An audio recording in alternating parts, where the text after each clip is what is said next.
Art of living के प्रणेता श्री श्री रविशंकर कहते हैं कि जब हम अपने कंफर्ट जोन से बाहर निकलकर देश, पर्यावरण और समाज एवं व्यक्ति की सेवा निस्वार्थ भाव से करते हैं तो इससे न केवल मन प्रसन्न होता है बल्कि व्यक्ति स्वयं को शक्तिशाली और आत्मविश्वास से भरा हुआ महसूस करता है। वहीं हमारे आसपास का वातावरण स्वच्छ होता है और हम लोगों को भी सुखी एवं प्रसन्न रख पाते हैं। जिस तरह साधक हैप्पीनेस योग शिविर में योग, ध्यान, प्राणायाम, आसन और सुदर्शन क्रिया से शरीर एवं मन को साधते हैं, ठीक उसी प्रकार देश, पर्यावरण और समाज की सेवा निस्वार्थ भाव से करने से एक नई ऊर्जा का संचार मानव जीवन पर होता है। इसी भाव के साथ हाल ही में आयोजित हो रहे हैप्पीनेस योग शिविर और आर्ट ऑफ लिविंग के स्वयं सेवकों द्वारा नगरीय क्षेत्र में मां वैनगंगा के पावन तट स्थित शंकर घाट परिसर में सफाई अभियान चलाया गया और लोगों को स्वच्छता के प्रति जागरूक किया गया। वहीं इस अवसर पर सभी ने संकल्प लिया कि हम स्वयं पॉलीथीन का उपयोग नहीं करेंगे, स्वच्छ बालाघाट, स्वस्थ बालाघाट बनाने के लिए दूसरों को भी प्रेरित करेंगे। आर्ट ऑफ लिविंग के प्रशिक्षक स्वयंसेवक सुरजीत सिंह ने इस अवसर पर कहा कि जिस तरह से हमारी त्योहार हम मनाते हैं, उत्सव मनाते हैं, उसी तरह हम सभी आमजनों एवं भक्तों को पर्यावरण की स्वच्छता का ध्यान भी रखना चाहिए। उन्होंने कहा कि वर्तमान में पूजन सामग्री के साथ भी पॉलीथीन का उपयोग बहुतायत में हो रहा है, वहीं जिससे वनों एवं नदियों को नुकसान तो होता ही है, वहीं अगर कोई पॉलीथीन के ढेर को जला देता है तो पर्यावरण को 1000 गुना अधिक नुकसान होता है। वहीं पॉलीथीन जलने के पश्चात निकलने वाला धुआं सीधे कैंसर का कारक होता है। इसलिए हमारी सभी से अपील है कि पॉलीथीन मुक्त राष्ट्र बनाने का संकल्प लें। जब भी बाजार जाएं या किसी भी सामग्री को ले जाने के लिए कपड़ों के बने थैलों का उपयोग करें। आज हम सभी art of living happiness course के पार्टिसिपेंट के साथ मिलकर बालाघाट के शंकर घाट में स्वच्छता अभियान चला रहे हैं, जहां हजारों की संख्या में पॉलीथीन बैग्स, गिलास यहाँ पड़े थे हमारे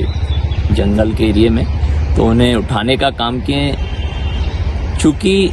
हम जब सेवा करने जाते हैं तो अपनी सीमाओं से बाहर आते हैं, सीमाओं से बाहर आते हैं तो हम ज़्यादा जिम्मेदार बनते हैं। ज़्यादा जिम्मेदार बनने से हम शक्तिशाली होते हैं। इसीलिए ये सेवा का प्रोजेक्ट इस शिविर के दौरान लिया जाता है और हम सभी से अपील करते हैं कि पर्यावरण को सुरक्षित और संरक्षित करने के लिए हम पॉलीथीन का उपयोग ना करें, और उपयोग भी कर रहे हैं तो उसे सही जगह पर फेंकें या नगर पालिका की आने वाली गाड़ियों में डालें, ना कि सार्वजनिक जगहों पर या हमारे जंगलों में या जमीनों में या नदियों में फेंकें। डॉक्टर मिनेश मेश्राम ने कहा कि प्लास्टिक प्रकृति को नुकसान तो पहुंचाता ही है, लेकिन प्लास्टिक मानव के लिए विष के समान है। आज हमने थोड़े से ही क्षेत्र में 20 से 25 बोरी प्लास्टिक इकट्ठा की, जो चिंतनीय विषय है। हमने तो संकल्प किया है कि अब से थैले का प्रयोग करेंगे और लोगों को भी प्रेरित करेंगे। आर्ट ऑफ लिविंग जो हमारा प्रोग्राम चल रहा था उसके अंतर्गत हम लोग यहाँ सेवा देने के लिए आए हैं, जिसमें बजरंग शंकर घाट पे पॉलीथीन जो यहाँ पर पसरा हुआ था मंदिर के परिसर के सामने, उसको आज हम सभी हमारे साथियों के द्वारा इकट्ठा किया गया है। आप देख रहे होंगे इतनी बड़ी मात्रा में, और वो भी थोड़े से ही स्थान से कलेक्ट किया गया है, फिर भी इतना पॉलीथीन का कचरा निकला है, जो कि आप समझ सकते हैं कि कितना मतलब भयावह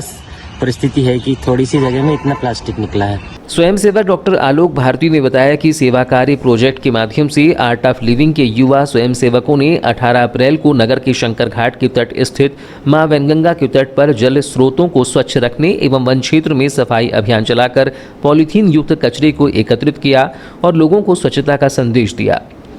उन्होंने कहा कि हमें व्यक्तिगत जिम्मेदारी लेनी चाहिए कि हम अपने आसपास पॉलीथीन का प्रयोग न करें और जब भी बाजार, मंदिर, जहां भी जाएं, थैला अपने पास रखें। हम यहाँ आर्ट ऑफ लिविंग के प्रोग्राम में शामिल होकर सेवाएं दे रहे हैं, जिसमें कहते हैं शंकर घाट में जंगल में जो पॉलीथीन बिखरा हुआ था उसे कहते हैं सुरक्षित करके हम अभी कहते हैं नगर पालिका के द्वारा कहते हैं वापस यहाँ पोस्ट करने के लिए भिजवाया जाएगा। मेरा ये कहते हैं मानना है कि कहते हैं क्यों भी शासन प्रशासन द्वारा तो ये कई बार प्रोग्राम चलाए जाते हैं पॉलीथीन और उठाने के लिए, लेकिन हमें व्यक्तिगत जागरूकता और व्यक्तिगत कहते जिम्मेदारी लेनी होगी इस चीज़ की। तब तक हम मार्केट से या बाहर से कहते हैं किसी भी तरीके से जो भी पॉलीथीन आती है उसे लेना अवॉइड करें और अपने साथ कहते हैं कुछ बैग्स रखें, थैले रखें, प्लास्टिक की बॉटल्स हैं उनका यूज़ कम करें। उसके लिए आप चाहें तो स्टील की बॉटल, थर्मस जो होते हैं उसका यूज़ कर सकते हैं।